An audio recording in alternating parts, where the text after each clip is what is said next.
Welcome to the Core 4 Show. I'm Coach Brandon Adams, and I'm here to deliver another amazing show and talk about our journey with what Core 4 really is all about, and that is really taking us from where we are financially to where we want to be. Every week we try to come on. We have different reasons why we don't. So last week was Father's Day. We might have a birthday or two in there. We have a holiday. But the idea is that every time we get on, we have something to share that's positive about our growth with our team. And our team consists of some amazing leaders, some amazing people that believe in the same thing, and that's where self-custody of your funds is what matters. So many times we end up hearing about an opportunity, and I hear about them every day. And one of my interesting friends is presenting me with an opportunity, and then she was like, now you need to make sure that you want to be a builder when you go into this. And I said, whoa, whoa, whoa, whoa, whoa, whoa, wait a second. And so I lost my commitment to jumping in because the idea of me having to be a builder kind of backs me away when I really want us to focus on self-custody, making our money, and identifying opportunities that are active, in terms of investments as opposed to just passive, giving the money away. So we want to create that kind of win-win. And how do we do that? We do that with mindset. We got a lot of activity. It's the summertime. We got kids everywhere. So sorry about that. But we got mindset. We've got changing your 9 to 5. We've also got retirement, and we've got investments. And so that's what we focus on. So without further ado, we're going to bring on a superstar panel, not a guest, team leader, and that's Chris Pulver. So hold on, guys. Let's bring Chris on. Chris, how you doing, buddy? I'm doing well, Brandon. Sorry, it's just a cell phone tonight, no screen share, but I'm here. So happy to be here with Core 4, and happy Sunday, man. It's been a couple weeks. Yeah, it has been a couple weeks, but look, we're making a do, and we're committed to our community and making sure our community can thrive. And we've got some amazing things for them, and I'm gonna let you jump on. Okay. So just it's been a couple of weeks, but some interesting notes for the markets.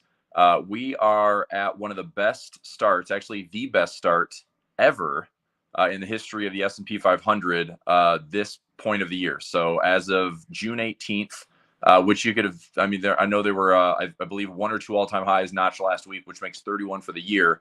But for an election year, this is the best start at this point ever in the S&P.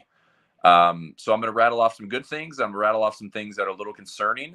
But 31 all-time highs, best start ever to an election year. I want to say this is 13th all-time best start in the history of the stock market. We're certainly pushing into some of those big bullish years where we had, 60, 70 all-time highs notched, but it remains to be seen what the remainder of the year looks like. Now let's talk about some potential concerns. NVIDIA had a 10-for-1 split. The stock opened up around just over $100, barely had a pullback. In fact, it ripped all the way up to $140, which if that was still at $1,000, or it would have been roughly $1,200 with that before the split, you'd have a $200 move in $1,000 stock. That's another 20% on what is jockeying for number one, number two, number three in the world. With market cap between NVIDIA and Microsoft and Apple, all of those are over $3 trillion, 3.15, 3.2, $3.3 trillion.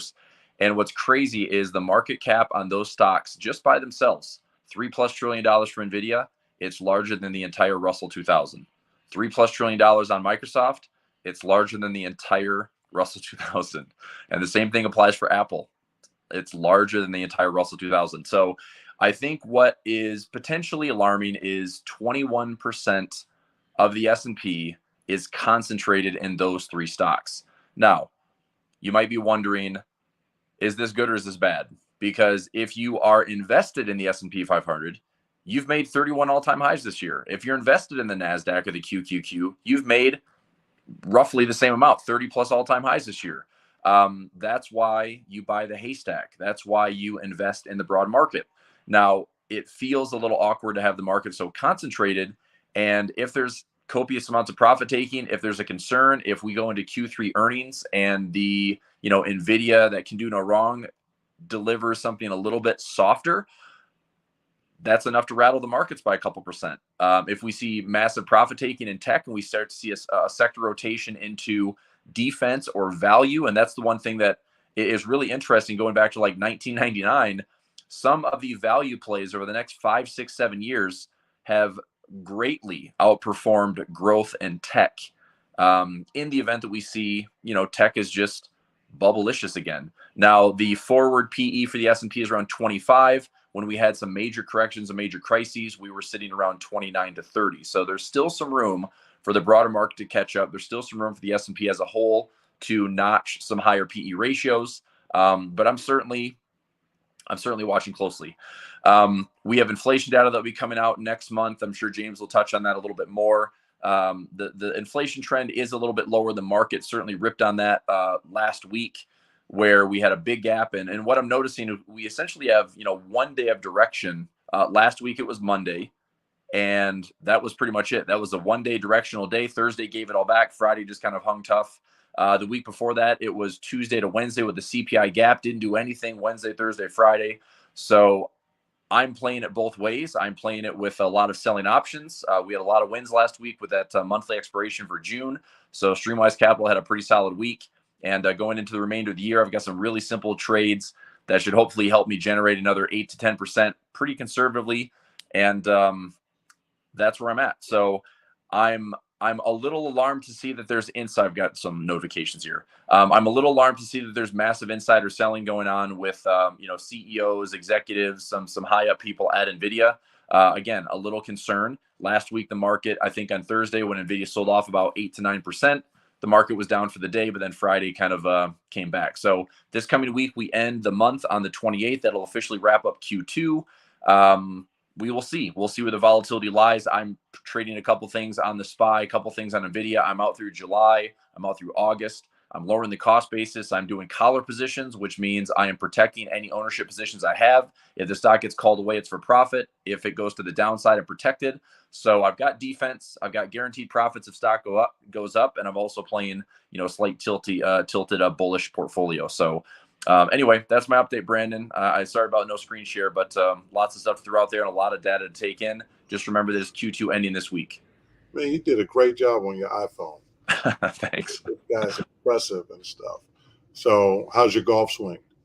You know what? I was going to send James a video because I was like, don't call to come back. I just hit a 6 iron. I hit a 6 iron the other night, 205 carry, dude. So it's getting there, dude. But speed must be coming back. I just had a very similar number yesterday at a TrackMan facility here in Orlando that just opened up that I was been tested and building some speed. I'm 118 cruising with the driver. I'm getting 120 this year. That's the goal.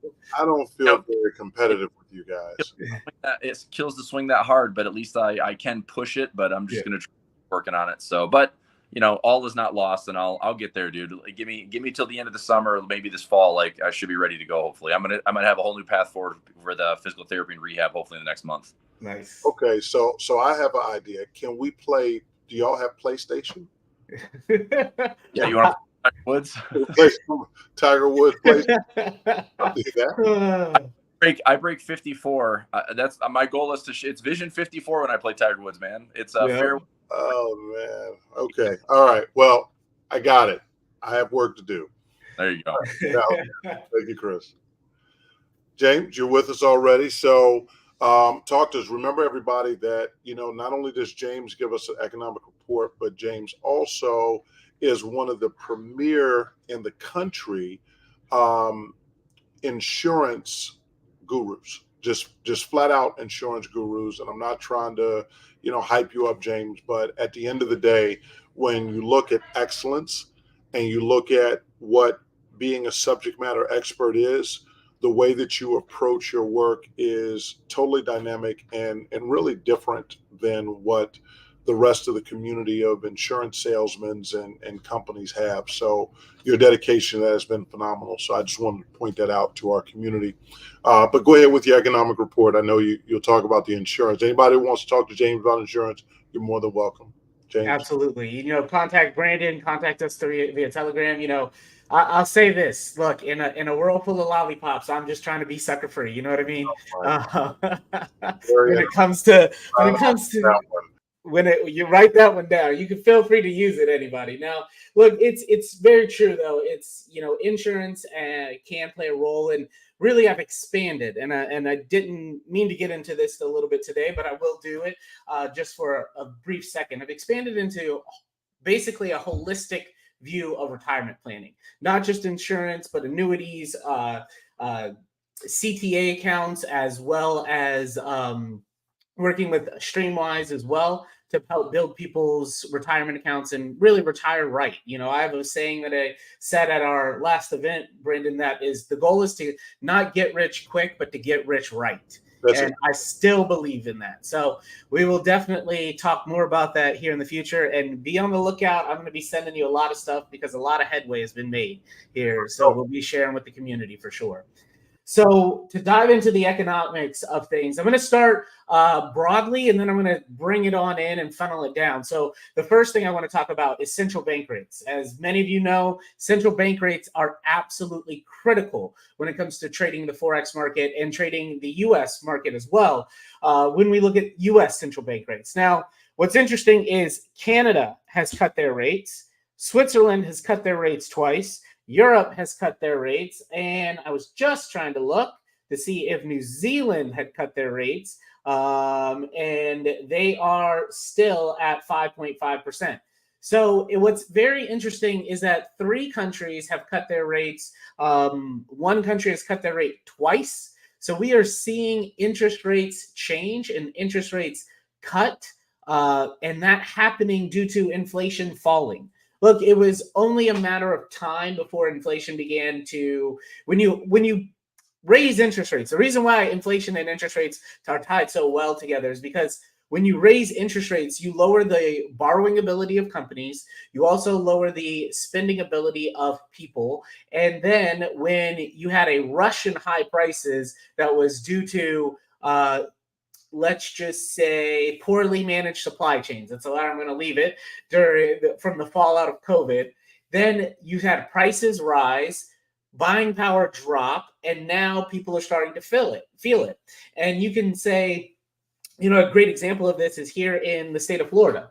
Some of our cities, we are here in Orlando, where I live now, we're projected to have 5 million people move here in the next 2 to 3 years. The city of Tampa is supposed to be the same size as the city of Boston within the next 5 years. And you're seeing, instead of home values shooting straight up, right now there's kind of a flattening of the curve in home values. We're seeing sellers having to drop prices by $30,000, $50,000, $70,000 because their houses are finally sitting on the market for 50, 120, 240 days. So we will probably see, that this the inflation just come back in and land like an airplane and drop back down, as well as interest rates beginning to drop back down. I anticipate that to happen late this year, early to Q2 of next year, is where I'm personally projecting those. I've been wrong before, and it turns out I was only mistaken, but I wasn't wrong.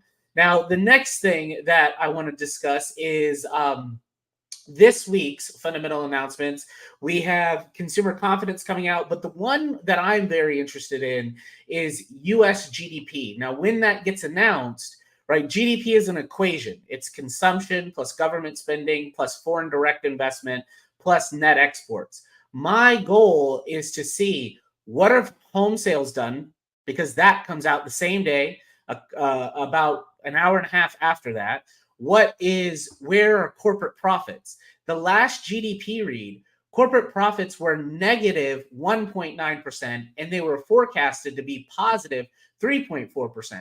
Now, minus those 5 big stocks that Chris was talking about just a little bit ago, most companies have missed earnings in some way, shape, or fashion, whether that's their turnover rate is less, which means the amount of inventory they've moved has been less, or they've just flat out missed profits like Target and a couple of other companies. You even have Apple came out today. I was actually looking at this earlier I have something that's very similar to a Bloomberg terminal. Apple has suspended work on a high-end Apple Vision Pro. Now, first of all, how is the one that's, $3,500, that's not high-end yet? I don't know. But I guess they were going to go and push it to the max with everything they could. And they are going to create a cheaper version because they need to dip into the Meta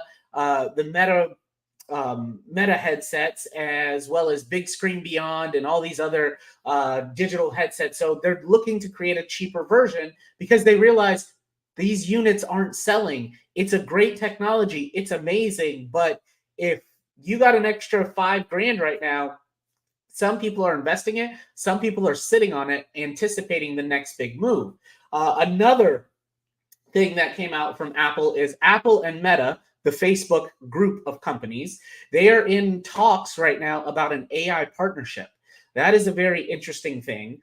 And then there's one other that I want to talk about with NVIDIA. They're partnered with a company to launch AI in the Middle East as well. And NVIDIA, it's what is going to be interesting in the next, in my opinion, 90 to 120 days for NVIDIA is the launch of Tesla's AI chips, which are already been tested and are faster than what NVIDIA's fastest is right now, Intel as well, and then Apple. You see, to me, out of the three, I think that Apple and Tesla have the ability to really change the game when it comes to AI chips because Apple owns it end to end. So they are able to control cost and really maximize usability from their end-to-end user experience because the software and the hardware work so well together.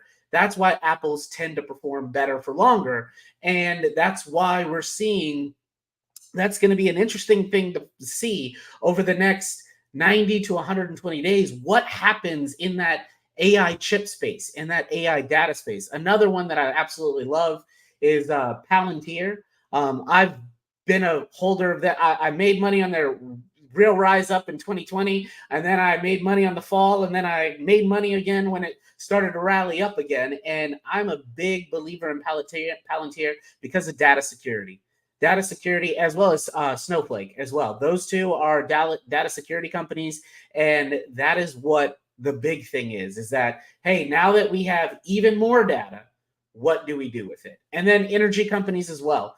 I think I talked about this once before, but it takes there's literally people that have calculated how much energy it takes for a Google search, and it is 30x times the energy to run an AI search. And now with AI being the thing, right? At first, we thought it was a hot thing. We thought it was a hot buzzword, if you will. But it's really changing the world. It's changing a lot of things for a lot of companies. Now, I think what's going to happen is, yes, Google's laid off 50,000 employees. Microsoft's laid off 20,000. Facebook is laying off 10 or 15,000 as well. Tesla has laid off about 20,000 employees as well, all because AI can do their jobs for nothing.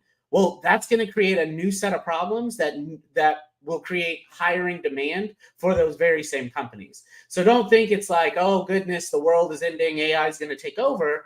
But it's not the Matrix, not yet anyway. But it is. We're going to create new problems that we can't foresee now. That other people who are tech-minded will be able to teach, learn, understand, and build solutions for. And that's going to be the next wave of tech employees that come in.